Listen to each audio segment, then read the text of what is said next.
झील हमेशा चुप रही थी, ऐसी चुप्पी जो भारी लगे, दम घोंटती हुई, लगभग अस्वाभाविक। एप्लाचियन पहाड़ों के स्थानीय लोग उसे ब्लैक हॉलो लेक कहते थे, हालांकि उसका नाम ज्यादातर नक्शों पर कभी दिखाई नहीं देता। वहां रहने वाले कहते थे कि उसे जानबूझकर भुला दिया गया था। कहते थे कि वह पानी अभिशप्त है। कहते थे कि उसकी गहराइयों में जो चीजें रहती हैं उन्हें नाम लेना ही ठीक नहीं। जब मैंने पहली बार ये कहानियां सुनी तो मैंने इनमें से किसी पर यकीन नहीं किया। उस वक्त मैं बस एक सस्ते ठिकाने की तलाश में था जहां मैं इलाके में अस्थायी नौकरी करते हुए रह सकूं। मुझे ऑनलाइन एक लिस्टिंग मिली, एक 2 मंजिला केबिन ठीक झील के किनारे पर बना हुआ, चारों तरफ देवदार और बलूत के जंगलों से घिरा, बिल्कुल अलग थलग। तस्वीरों में लकड़ी का पुराना बरामदा दिखा था, ऊंची खिड़कियां और एक छोटा सा घाट जो पानी में आगे तक फैला था। वह जगह परफेक्ट लगी, लगभग बहुत ज्यादा परफेक्ट। मालिक ने कभी अपना नाम नहीं बताया, बस इतना कहा कि यह जगह सालों से खाली पड़ी है और इसे किसी की जरूरत है जो इसमें रह सके। इसे जागते रखना है, उसने कहा था। किराया बेहद कम था, इतना कि शक हो जाए, लेकिन मैं कंगाल था और मजबूर भी। मैंने कुछ ही घंटों में लीज पर साइन कर दिया। पहले दिन जब मैं वहां पहुंचा, आसमान बादलों से ढका था। पेड़ों की रेखा पर धुंध चिपकी हुई थी, पतली उंगलियों की तरह सड़क के चारों ओर लिपटती हुई, जैसे पहाड़ खुद छिपाने की कोशिश कर रहा हो कि आगे क्या है। कंकड़ वाली पगडंडी लगभग 2 मील तक मुड़ती बल खाती गई, फिर जाकर मुझे केबिन दिखाई दिया। वह झील की ओर मुंह किए खड़ा था, चुप और स्थिर, जैसे किसी प्रहरी की तरह उस काले पानी की निगरानी कर रहा हो। मुझे उत्साहित होना चाहिए था, लेकिन इसके बजाय मुझे ऐसा लगा जैसे कोई मुझे देख रहा हो। जैसे ही मैं बरामदे पर चढ़ा, लकड़ी की तख्तियां मेरे वजन से कराह उठी। ताले में चाबी मुश्किल से घुसी और जैसे ही दरवाजा खुला, घर से एक बासी सांस निकली। उसमें सीली हुई लकड़ी और हल्की सी धात्विक गंध थी, जैसे जंग या खून। फर्नीचर, चिमनी, शेल्फ, सब पर धूल जमी थी, लेकिन चूहों या फफूंद का कोई निशान नहीं था, बस खालीपन। पहली रात बिना किसी घटना के गुजरी, कम से कम शुरुआत में। मैंने सामान जमाया, अपनी चीजें लगाईं और जगह को अपना बनाने की कोशिश की, लेकिन जैसे ही सूरज ढला, माहौल बदल गया। बाहर की निस्तब्धता गाढ़ी हो गई, जंगल चुप हो गया, न कोई कीड़ा, न उल्लू की आवाज, और झील वह जैसे हिल रही हो। मैं बरामदे पर बैठा बियर पी रहा था, उस काले पानी को घूरते हुए। पानी शांत था, बहुत ज्यादा शांत। उसकी सतह पर एक भी लहर नहीं थी। मेरे पीछे पेड़ों में हल्की हवा चली। मुझे नहीं पता कितनी देर मैं देखता रहा, लेकिन अचानक मैंने उसे देखा। पानी की सतह के नीचे कोई हल्की सी सफेद चीज धीरे धीरे तैरती हुई, जैसे कोई लाश। मैंने पलकें झपकाईं, आंखें मलीं, और वह गायब हो गया। उस रात मुझे नींद नहीं आई। बेडरूम की खिड़की से झील साफ दिखती थी और उस पर कोई पर्दा नहीं था। चांद का प्रतिबिंब पानी पर पड़ रहा था, चांदी जैसा, बिल्कुल अडिग। कभी न कभी मैं सो गया होगा, लेकिन मेरी नींद टूटी एक आवाज से, नरम, जानबूझकर की गई सी। बरामदे पर कदमों की आहट। मैं जम गया, सांस रोक ली। वो कदम पास आते गए, धीरे, भारी, लकड़ी की तख्तियां चरमराती हुईं। फिर चुप्पी। मैंने खुद को मजबूर किया बाहर देखने के लिए। दिल धड़क रहा था। बरामदा खाली था, पेड़ हल्की हवा में झूल रहे थे, लेकिन और कुछ नहीं। जैसे ही मैंने वापस दरवाजे की ओर देखा, कुछ अजीब नजर आया। गीले पैरों के निशान, छोटे नंगे पैरों के, रेलिंग से दरवाजे तक और ठीक दहलीज पर आकर रुक गए। निशान अभी भी टपक रहे थे। गीले पैरों के निशानों से शुरू हुई वह रात मेरी जिंदगी की सबसे लंबी रात थी। मैं उस वक्त लकड़ी की दहलीज पर झुका हुआ था, पानी टपकते छोटे पैरों के निशान को देखते हुए। भीतर तक ठंडी सिहरन दौड़ गई। दरवाजे से बाहर कुछ भी नहीं था, लेकिन अंदर की ओर गीली मिट्टी और पानी की गंध फैल गई थी। मैं दरवाजा बंद करके भीतर आया और कुंडी चढ़ा दी। दिल बेकाबू ढंग से धड़क रहा था। कमरे के हर कोने में मुझे जैसे किसी की सांस महसूस हो रही थी। मैंने एक बियर की कैन खोली, सोचा थोड़ी हिम्मत आएगी, लेकिन गले से नीचे उतारना मुश्किल हो गया। उस रात मैं बिस्तर पर करवटें बदलता रहा। बाहर झील पर चांद की परछाई कांप रही थी, जैसे पानी खुद किसी अनदेखे डर से सहमा हो। अचानक खिड़की के शीशे पर 3 तेज ठक ठक ठक की आवाज आई। मैंने सांस रोक ली। धीरे से नजर घुमाई तो शीशे पर गीला हाथ का निशान था, छोटे बच्चे जैसा, पर उंगलियां बहुत लंबी, असामान्य।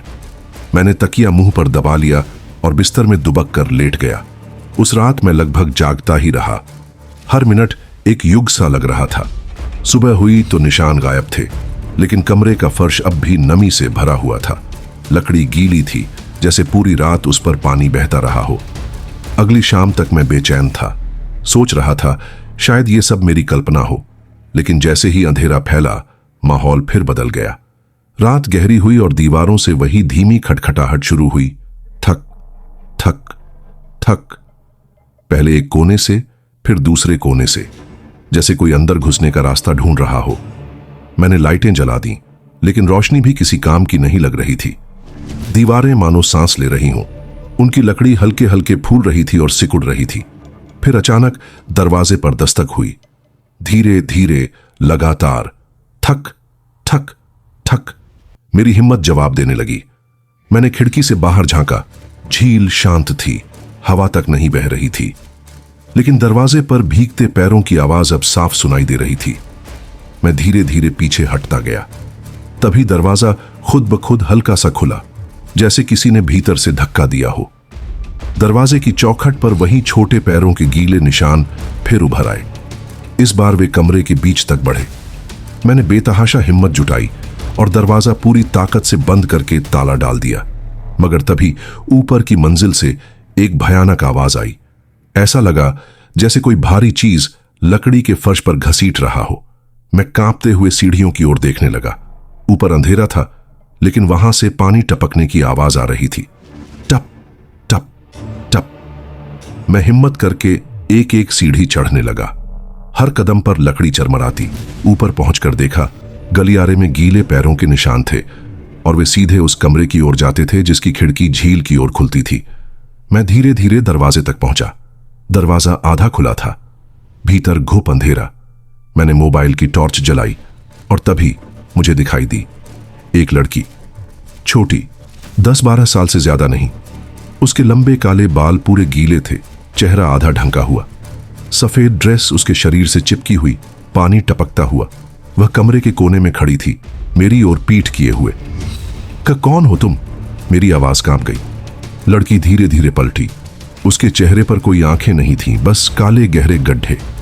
उसके होठों से पानी टपक रहा था और मुंह धीरे धीरे खुलता गया। अचानक कमरे की सारी खिड़कियां एक साथ धड़ाम से बंद हो गईं। टॉर्च बुझ गई। कमरे में सिर्फ उसके गले से उठती गीली घुटी हुई हंसी गूंज रही थी। मैं भागा, सीढ़ियां छलांगते हुए नीचे उतरा और सीधे बरामदे से बाहर। सांसें तेज, दिल सीने से बाहर निकलता हुआ। लेकिन जैसे ही बाहर पहुंचा, मैंने देखा झील की सतह पर कई चेहरे उभर आए थे।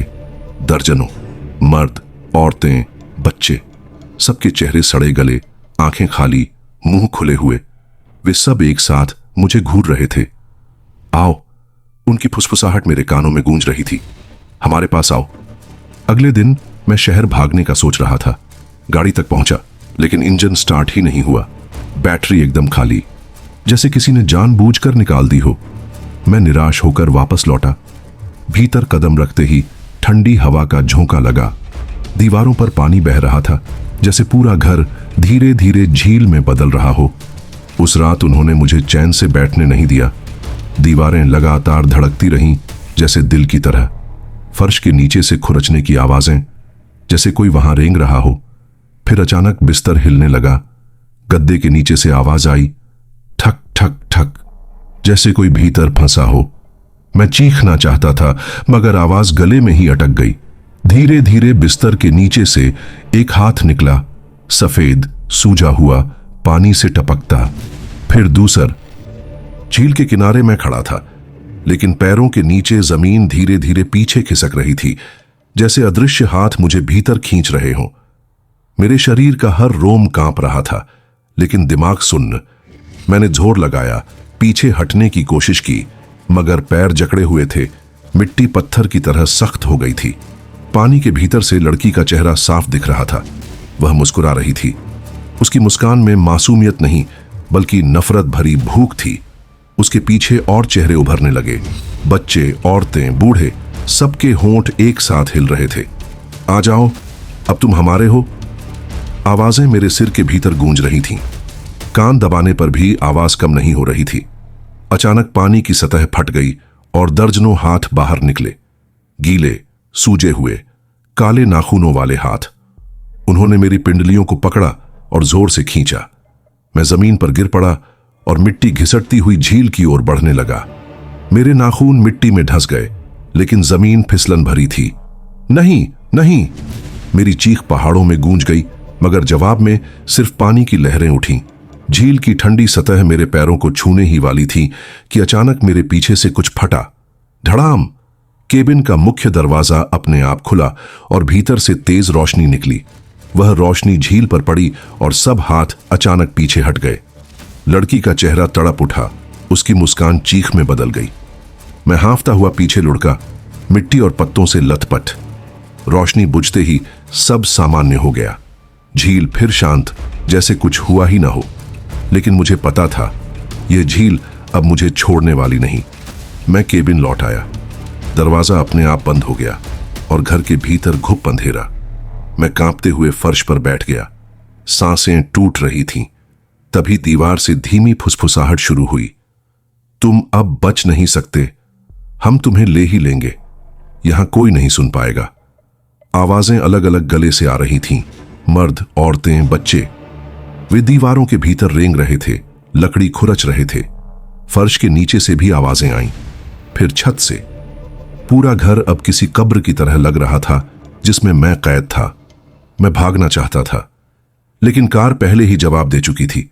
सड़क कई मील दूर थी और रात में उस जंगल से गुजरना मौत को न्योता देने जैसा था।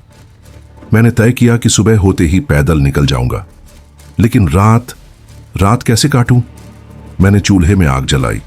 सोचा शायद गर्मी और रोशनी से कुछ राहत मिले, लेकिन जैसे ही लपटें उठीं, मुझे लगा कि आग में परछाइयां हिल रही हैं, चेहरों की तरह। फिर अचानक लौ हरी पड़ गई। धुएं से बदबू आने लगी, सड़ी हुई लाश जैसी। मुझे लगा मैं पागल हो रहा हूं।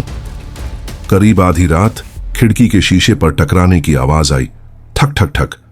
मैं कांपते हुए नजदीक गया। बाहर वही लड़की खड़ी थी। उसके चेहरे पर खोखली आंखें चमक रही थीं। उसने धीरे से हाथ उठाया और शीशे पर रखा। पानी की बूंदें शीशे से अंदर रिसने लगी। मैंने पर्दा गिरा दिया और पीछे हट गया, लेकिन तभी पीछे के कमरे से बच्चों की हंसी गूंजी। मैंने दरवाजा खोला तो देखा फर्श पर पानी भर चुका था और उसके बीचों बीच 5-6 बच्चे बैठे थे। उनके शरीर आधे सड़े हुए, आंखें गायब, और सब हंस रहे थे। उनकी हंसी इतनी तीखी थी कि कान फटने लगे।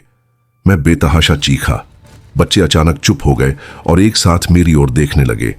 फिर सबने अपने मुंह एक साथ खोले और उसमें से काला पानी बाहर निकलने लगा। पानी पूरे कमरे में फैल गया। मैंने दरवाजा बंद किया और बाहर भागा, लेकिन हॉलवे पहले से ही गीला था। पानी की बूंदें छत से टपक रही थीं, जैसे पूरा घर झील में डूब चुका हो। मैं बिस्तर पर गिर पड़ा, तकिए में मुंह छिपा लिया, आंखें बंद कर लीं। पर तभी मेरे कान के पास फुसफुसाहट आई। हम तुम्हारे सपनों में भी आएंगे। और फिर अंधेरा। सुबह आंख खुली तो कमरा सूखा था। सब कुछ सामान्य लग रहा था, लेकिन मैं जानता था कि यह बस उनकी चाल है। वे मुझे थकाकर, तोड़कर अंत में अपना बना लेंगे। मैंने तय किया कि आज ही निकलना होगा, चाहे जैसे। मैंने बैग पैक किया और बरामदे पर पहुंचा। धूप खिली हुई थी, झील शांत थी, लेकिन तभी मैंने देखा झील के बीचों बीच एक पेड़ उगा हुआ है। मैंने पहले कभी नहीं देखा था। उसका तना काला था, टेढ़ा मेढ़ा, और उसकी शाखाओं पर सैकड़ों इंसानी चेहरों जैसे आकार लटके हुए थे। उनमें से कुछ चेहरों की आंखें अचानक खुल गईं और वे सब मुझे घूरने लगे। मेरा शरीर जम गया। महल की दीवारों पर अजीब सी परछाइयां फैल रही थीं। हवा इतनी ठंडी थी कि जैसे किसी ने बर्फ की सांस भीतर छोड़ दी हो। संजय और सलीम अब तक हिम्मत बनाए हुए थे, लेकिन उनके चेहरों पर झलकता भय सा। संजय की सांसें तेज हो चुकी थीं। उसके सामने बस वही आकृति खड़ी थी जिसकी आंखें जलते अंगारों की तरह चमक रही थीं। उसके आसपास की हवा इतनी भारी थी कि जैसे हर सांस के साथ झर उसके भीतर उतर रहा हो। उस आकृति ने ठंडी, लेकिन गूंजती हुई आवाज में कहा, तुम्हारा दोस्त अब हमारे बच्चों के बीच है। अब वो कभी इंसानों की दुनिया में वापस नहीं आएगा और तुम्हें उसके पास भेजने से पहले हमें खेलना है। संजय के पैरों के नीचे जमीन अचानक पिघलने लगी। धुंध गहरी होती गई और उसमें से बच्चों की आकृतियां उभरने लगीं। उनके चेहरे अधूरे थे, कुछ के होंठ नहीं थे, कुछ की आंखें बाहर लटक रही थीं और कुछ के सिर पर चमड़ी ही नहीं थी। वे सब विकृत मुस्कान के साथ संजय की ओर बढ़ रहे थे। एक बच्चे ने कांपती आवाज में कहा, मां ने हमें जिंदा नहीं छोड़ा, अब कोई और भी चैन से नहीं जिएगा। संजय पीछे हटना चाहता था, लेकिन उसकी पीठ ठंडी गीली दीवार से टकरा गई। अचानक दीवार हिलने लगी, जैसे उसमें भी कोई जीव कैद हो। दीवार से खून टपकने लगा और उसमें से हाथ बाहर निकलने लगे। संजय ने डर से अपनी आंखें कसकर बंद कर लीं, लेकिन तभी उसके कानों में सलीम की चीख गूंज उठी, संजय भाग, मत देख, पीछे मत मुड़ना, वरना तू भी फंस जाएगा। संजय ने कांपते हुए अपनी आंखें खोली। उसके सामने धुंध में सलीम की आधी जली हुई आत्मा खड़ी थी। चेहरा राख हो चुका था, आंखें खून से भरी हुई थीं। उसने संजय की ओर हाथ बढ़ाया, मुझे बचा, मुझे वापस ले चल, मुझे इनसे छुड़ा। संजय डर के मारे चिल्ला पड़ा और दीवार की ओर भागा, लेकिन जैसे ही उसने दीवार को धक्का दिया, वह अचानक खुल गई और भीतर एक अंधेरा गलियारा सामने आया। उस गलियारे से एक सड़ी गली दुर्गंध आ रही थी। दीवारों पर पुराने जंजीरें लटकी हुई थीं। ऐसा लग रहा था कि किसी समय यहां लोगों को कैद करके मारा जाता था। जंजीरों पर अब भी खून के धब्बे थे जो अंधेरे में चमक रहे थे। संजय धीरे धीरे आगे बढ़ा। हर कदम के साथ उसके कानों में बच्चों की फुसफुसाहट गूंज रही थी। वो आ गया, वो आ गया, उसे भी मार दो, उसका भी खून बहाओ। अचानक एक जंजीर जोर से हिली और उससे बंधी घंटी अपने आप बज उठी। उस आवाज के साथ पूरा गलियारा गूंज उठा और दीवारों पर उभरे खून के धब्बे धीरे धीरे बहने लगे। संजय के पैर फिसले और वह जमीन पर गिर पड़ा। जैसे ही उसने उठने की कोशिश की, जमीन से दर्जनों हाथ बाहर निकले और उसे पकड़ लिया। उनके नाखून उसकी त्वचा को चीरने लगे। दर्द से संजय चीख पड़ा। तभी सामने अंधेरे से वही आकृति फिर प्रकट हुई। उसकी आवाज गूंजी, ये वही जगह है जहां रानी अपने बच्चों की बलि देती थी, और अब तुम्हारी बारी है। उस आकृति ने अपने हाथ उठाए। उसके हाथों से काला धुआं निकलकर संजय के शरीर पर लिपट गया। संजय की आंखों के सामने सब धुंधला पड़ने लगा। उसे लगा कि उसकी आत्मा धीरे धीरे उसके शरीर से बाहर खिंच रही है, लेकिन तभी उसके दिमाग में उसकी मां की आवाज गूंजी, डरना मत, हिम्मत रख, जो दिख रहा है वो सच नहीं, ये धोखा है। संजय की आंखों में अचानक चमक आ गई। उसने पूरी ताकत से चीखते हुए जमीन से उठने की कोशिश की। जंजीरों और हाथों की पकड़ ढीली पड़ गई। वह लड़खड़ाता हुआ गलियारे के अंत तक भागा। वहां एक टूटा हुआ दरवाजा दिखाई दिया। उसने उसे धक्का दिया और अंदर घुस गया।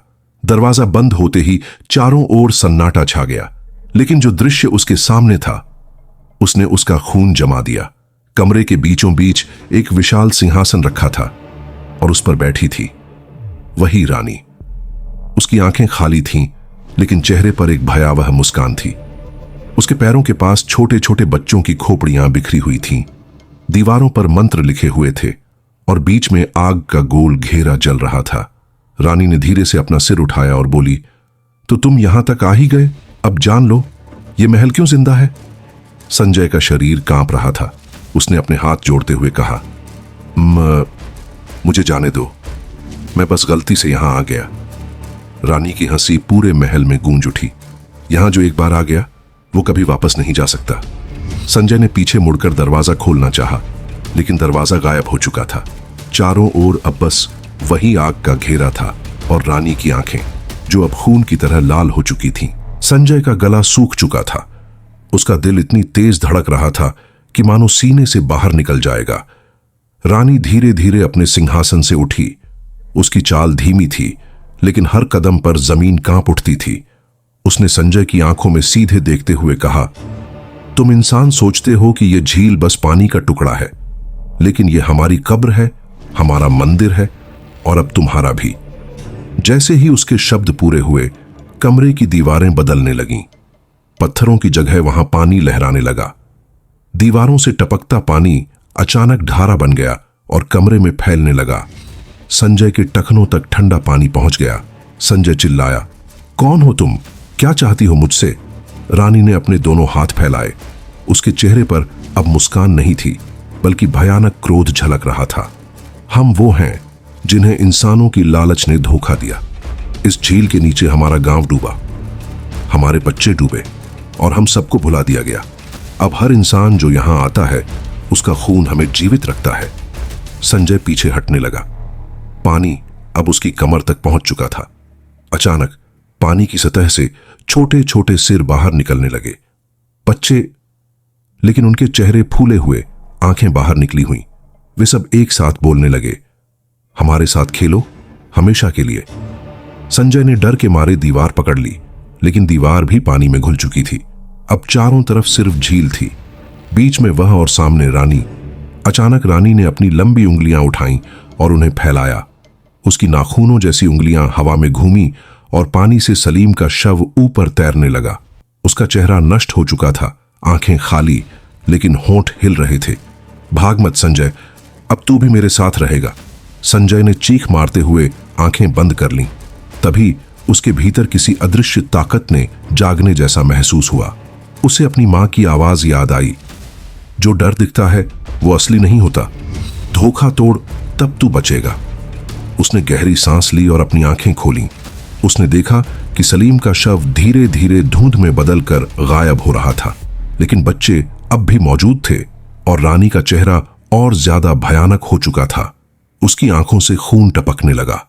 तू सच्चाई देखना चाहता है तो देख। अचानक संजय के चारों ओर दृश्य बदल गया। अब वह कमरे में नहीं बल्कि पानी के नीचे था। उसका दम घुटने लगा। चारों ओर सैकड़ों लाशें तैर रही थीं, औरतें, बच्चे, बूढ़े। उनके हाथ उसे पकड़ने की कोशिश कर रहे थे। संजय ने अपनी पूरी ताकत से ऊपर तैरने की कोशिश की। उसकी छाती जल रही थी, सांसें टूट रही थीं। तभी ऊपर एक हल्की सी रोशनी दिखाई दी। वह पूरी ताकत से तैरकर ऊपर पहुंचा और पानी से बाहर निकला। लेकिन जब उसने चारों ओर देखा तो दहशत से उसकी आंखें फैल गईं। वह फिर से झील के बीचों बीच था।